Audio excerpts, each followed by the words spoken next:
Projeto Libertadores. The man clearly emotional at this moment. You would expect him to be. Yeah. He's always been someone who's shown his feelings. I had the pleasure of interviewing him various times, and he's a really, really nice guy, Aisha. And I think he was always in the media spotlight. He made some questionable decisions with his private life, especially when he went back to Brazil.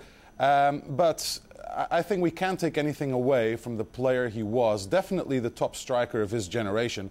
We're talking about someone who scored over 400 goals in his career for clubs and country. He led Brazil to the 2002 World Cup title pretty much on his own. He's got the record for most goals scored in World Cup tournaments with 15. He beat Gerd Muller's all-time mark. And I was in Korea and Japan when Brazil won that World Cup with Scolari as a manager, and I'm sure you recall this as well. He had that really silly haircut, the half-moon haircut with the shaved head. Yeah, it was. It wasn't attractive, but you know, there was nothing ugly about his play. I was in Yokohama when he scored both goals against Germany, and I was so happy for him because he had so many issues with his knees, so many operations, and in the end he managed to come back and win the World Cup for Brazil. I know you're a football fan, and I know you also appreciate a lot that he did for the game. He had such amazing skill. He was so explosive, wasn't he? Yeah, he was. He was a joy to watch, particularly in that 2002 World Cup where, as you say, he single-handedly brought that victory. But the things he did when he had the ball, I mean, it was the skill and it was the fun as well that he brought to the game. It was, and I remember probably his best goal was one he scored for Barcelona against Compostela, and many football fans that follow his career know what I'm talking about, when he takes on about half of the team and scores, and that's what he could do. Is just so explosive. He could burst through defenders as if they would be standing still. I personally would have liked to have seen him stay longer in Barcelona because the league suited his play. In Italy, it's a little bit more aggressive, a little bit more rough on strikers, and he suffered a lot of injuries there at Inter Milan.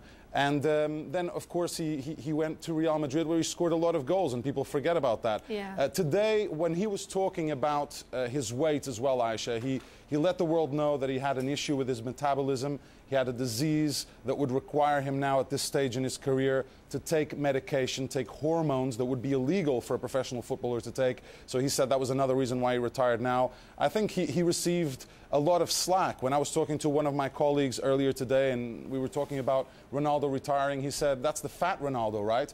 And, yeah. I think it's really unfair, because this is a guy who marked his generation, who won everything with Brazil. He didn't win the Champions League, but he won titles in Spain and Italy, and he will be remembered as one of the all-time greats, no doubt about that. No doubt about that. But do we have a sense of what's next for him, though?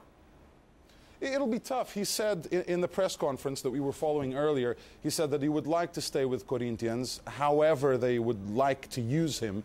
I think he's really thankful for everything this club has done, for taking him at the late stage in his career and allowing him to continue to play at the top level. Something I'd like to mention quickly as well, Aisha, is the fact that recently both he and the other veteran at Corinthians, Roberto Carlos, they were both heavily criticized. They were both threatened by fans after the club was eliminated from the Copa Libertadores, because they both played pretty poorly, and this is the competition. This club has really had an obsession with winning. It's the equivalent of the Champions League in South America, and both he and Roberto Carlos, they were called overweight, they were called mercenaries, and I think this may have precipitated his retirement. He's thinking, you know what, I don't need this at this point in my career. I've done so much. I'm dealing with pain pretty much every day.